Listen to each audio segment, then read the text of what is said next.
Welcome to the channel. We're going to go ahead and jump straight into it. Mike Ditka basically said that we haven't seen oppression in 100 years. So I guess every person who says that there's oppression, the millions and billions of people, literally billions of people on this planet who have said that there is oppression, now they're all lying. Everybody's just making that up in their head because some ex-football player, Hick, basically said that.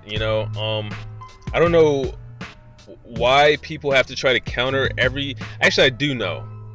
They try to counter every little thing that we do as black people, not because they want to win the argument. It's not even about countering. It's not a debate.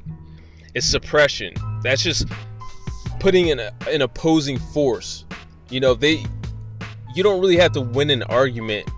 You could just keep talking, and as long as you have an opposing force, the person can't really gain any ground. It's like going up a battlefield and you're about to ambush your opponent, and you do, and they say return suppressing fire, and they start just shooting in your direction, a whole bunch of bullets. Now it got you where you gotta hide behind things and things like that. It's like a war technique, and that's what they're doing. They're suppressing us. So even the idea of that they're trying to debate us, or we try to pick apart what they're saying and things like that, we need to understand that this whole thing is a technique. It's just to hold us on square one and never get around to what we really want.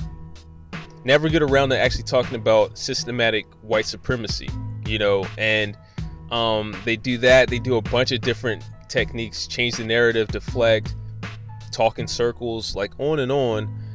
But again, it's a suppression technique. And my thing is, if you really just think about it, who cares if we're wrong? Let's say if we were wrong about white supremacy, which we are not, then we lose nothing. It's like checking somebody for cancer. If they think they have cancer, you go check it, and if they're wrong, then they lose nothing.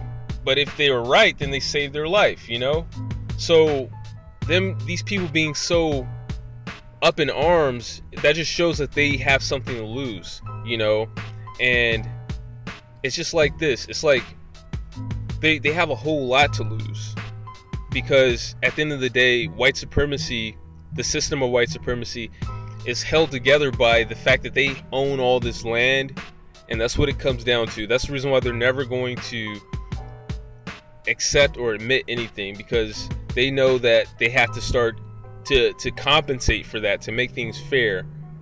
They have to start giving up land. They have to start giving up resources, like real tangible things, to balance out the power.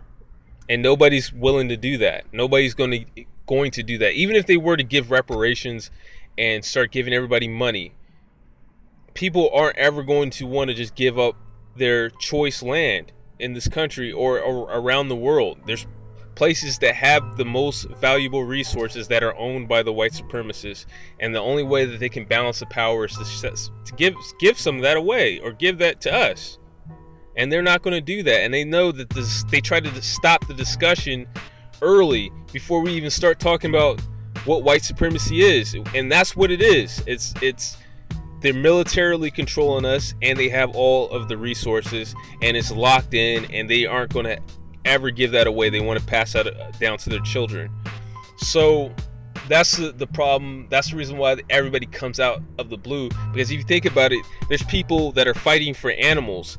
You don't see all these people on TV arguing against them. You have women talking about their rights, gays talking about their rights, but nobody's sitting up there trying to argue with them tooth and nail, never trying to give up an inch, like the way that they do with us. That's basically, nobody else is really oppressed, especially not in any way in comparison to black people, and it's crazy. And it's like, I don't know exactly what we need to do. I think that personally, I believe that the black players all should kneel. Like, they should all kneel and just show, solidarity, and that they can all just basically do what they want. You know, at the end of the day, they can come up with 1,000 different rules, but if all the black players kneel, that's what they're going to get. They're going to get what they want, you know, and that's one of the things that they're afraid of. Not even afraid of. I hate the term afraid, because they're not afraid of us at all. That's the one thing that they don't want, I should say.